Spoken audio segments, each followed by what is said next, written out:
छोटी सोच और पैरों की मोच कभी आगे बढ़ने नहीं देती है और उसे जलन और टूटी कलम अपना भाग्य लिखने नहीं देती है। काम का आलस और पैसों का लालच कभी भी आगे बढ़ने नहीं देता है और ईगो का झंडा और मतलब का फंडा हमें कुछ भी सीखने नहीं देता। नमस्कार दोस्तों, मैं शिव कुमार व्यास व्यासवाणी चैनल में एक बार फिर आपका स्वागत करता हूं। दोस्तों, हमारी जो सोच होती है उसी से हमारा नज़रिया बनता है और जो हमारा नज़रिया होता है उससे हमारा व्यक्तित्व बनता है और जो हमारा व्यक्तित्व है उसी के अनुसार हमारा भाग्य और हमारा कर्म निर्धारित होता है।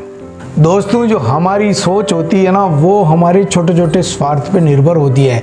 हम जिंदगी में किसी के बारे में कोई अंदाज़ा लगाते हैं या कोई भी सोच रखते हैं तो उसके पीछे हम अपने आप को केंद्र में रखते हुए विचार करते हैं। कोई आदमी हमें अच्छा लगता है तो इसके पीछे हमारी सोच ये होती है कि वो हमारे काम आने वाला है, यानी उनसे हमें कहीं ना कहीं कोई ना कोई स्वार्थ की सिद्धि होने वाली है। और कोई बुरा लग रहा है इसका मतलब वो हमारे काम का नहीं है। तो ये हमारी सोच पे निर्भर करता है। दोस्तों, एक बहुत ही अच्छी सी और बहुत ही सुंदर और एक वास्तविक कहानी मुझे याद आ गई। कोरोना काल की बहुत बड़ी घटना हुई है।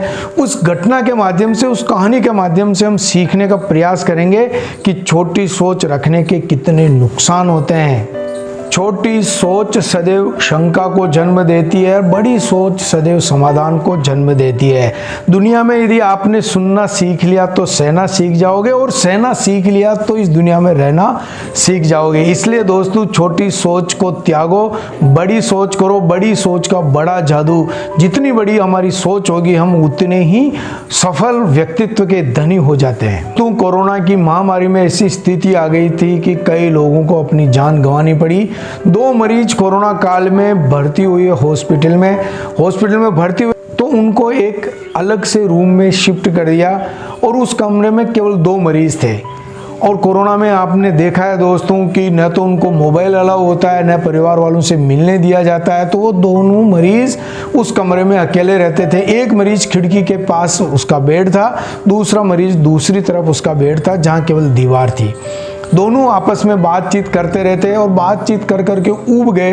तो जो खिड़की के पास वाला मरीज था वो खिड़की की बाहर की तरफ कुछ देखता तो दूसरा मरीज उसको पूछता है कि यार खिड़की के बाहर क्या नजर आ रहा है। तो खिड़की वाला मरीज खिड़की के बाहर देख के कहता है कि बाहर बहुत ही सुंदर प्रकृति है, हवाएं चल रही है और पत्ते हिल रहे हैं, पक्षी आकाश में विचरण कर रहे हैं, सड़क पे बहुत सारी एम्बुलेंस, गाड़ियाँ, डॉक्टरों की टोलियाँ निकल रही है और कई प्रकार की घटनाओं का वो वर्णन करता।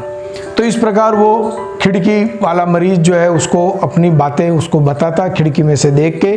दूसरा मरीज उसकी बातें सुनता और उसके मन में कहीं ना कहीं ईर्ष्या का भाव जागृत हो गया। वो देखता है कि मैं यहाँ अकेला पड़े पड़े खाट पे, बेड पे पड़े पड़े परेशान हो रहा हूँ और ये खिड़की के पास होने से बाहर का सारा नज़ारा देख सकता है। मैंने तो बाहर का वातावरण का जायजा लिया इतना समय हो गया है और इसको कितना ये खुशकिस्मत है कि इसको खिड़की वाला बेड मिला है और बाहर की सारी घटनाओं को वो बता रहा है, देख पा रहा है और मैं कुछ भी नहीं कर पा रहा हूँ। मैं अपने बेड से उठ के भी उस खिड़की के पास नहीं जा पा रहा हूँ। तो इस प्रकार समय गुजरता गया। खिड़की वाला मरीज कई प्रकार की जो है बातें बाहर देख देख के उस मरीज को कहता और उस मरीज के मन में उन घटनाओं को सुन सुन के कहीं ना कहीं जलन, ईर्ष्या का भाव पैदा हो गया और वह अपनी छोटी सोच की वजह से उस मरीज के प्रति कहीं ना कहीं जलन, ईर्ष्या का भाव रखने लग गया।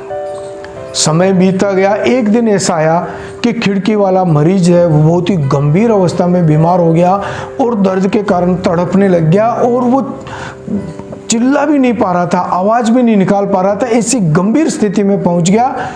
तो उसने अपने बेड को पटक रहा था तो पास वाले मरीज ने देखा कि ये इसके तो प्राण निकलने वाला है, ये तो मरने वाला है। लेकिन उसके मन में उसके प्रति कहीं ना कहीं छोटी सोच थी, कहीं ना कहीं ईर्ष्या थी। तो उसने न तो डॉक्टर को आवाज़ लगाई, न नर्सों को बुलाया और नहीं इस प्रकार का कोई प्रयत्न किया कि उसकी जान बच जाए। थोड़ी देर में वह मरीज, खिड़की वाला मरीज तड़पता रहा। तड़प तड़प के उसने अपनी जान दे दी और आखिरकार जब वो मर गया तो जो दूसरा मरीज था उसको वो चुपचाप देखता रहा और उसके मन में यह आया कि ये मर गया है, अब ये यहाँ से जाएगा, इसकी बॉडी चली जाएगी तो मुझे उस खिड़की के पास वाला बेड मिल जाएगा और मैं वहाँ पड़े पड़े बाहर का नज़ारा देख पाऊँगा। दोस्तों, उस मरीज की इतनी छोटी सोच थी खिड़की वाले मरीज के बारे में। कहीं ना कहीं हम भी अपने जीवन में इस सोच को अपना लेते हैं, इसको त्यागने की ज़रूरत है। और उसने हॉस्पिटल के प्रबंधन से कहा कि मुझे खिड़की वाला बेड चाहिए, तो डॉक्टर्स ने उसको खिड़की वाला बेड दे दिया। और वो मन में उमंग लेके, उत्साह लेके कि मैं बाहर का नज़ारा देखूंगा, बाहर क्या घटनाक्रम हो रहा, इसको मैं अपनी आंखों से देख पाऊंगा। और जैसे ही वो खिड़की के पास वाले बेड पे शिफ्ट हुआ और खिड़की से बाहर देखा उसने, तो उसने देखा कि खिड़की के बाहर कुछ भी नहीं है, केवल एक दीवार है और उस दीवार में कुछ भी नज़र नहीं आता है। ये स्थिति हमारे साथ भी होती है दोस्तों। हम अपने छोटे स्वार्थ के लिए अपने आप को केंद्र में मान के कभी हम बड़ा नहीं सोच सकते हैं और हम किसी व्यक्तित्व का गलत अंदाजा लगा देते हैं। उसके बारे में हम कई प्रकार की गलत फहमियां हमारे मन में पाल लेते हैं, लेकिन जब वास्तविकता का पता चलता है तो हमारे हाथ में पछताने के अलावा कुछ भी नहीं बचता है। इसलिए दोस्तों, छोटी सोच को छोड़ देना चाहिए, अपनी सोच को बढ़ाएं, विस्तृत करें, उसका दायरा बढ़ाएं। अपने आप नहीं, अपना परिवार नहीं, अपना समाज नहीं, अपने देश तक अपनी सोच को बढ़ाएं। वास्तविक जिंदगी में बहुत ही मुश्किल काम है औरों की सोच बदलना, लेकिन उससे भी मुश्किल काम है अपनी खुद की सोच को बदलना। हम जीवन में कई रिश्ते टूटने से बचा सकते हैं अपनी सोच में थोड़ा सा बदलाव करके कि वह सामने वाला आदमी गलत नहीं है, बल्कि वो हमारी उम्मीदों पे खरा नहीं उतर रहा है। माना कि हमारी पहुंच आज मंगल तक है, लेकिन हमारी सोच तो आज भी उसी जंगल तक है।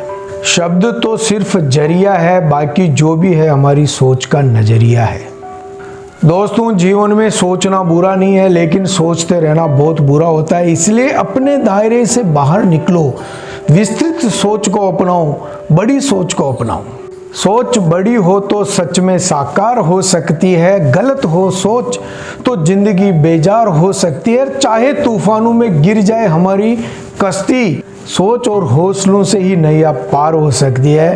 तो बहुत बहुत धन्यवाद दोस्तों। अपनी सोच को बदलते रहिए और देखते रहिए व्यक्तित्व निर्माण के लिए व्यासवाणी। धन्यवाद।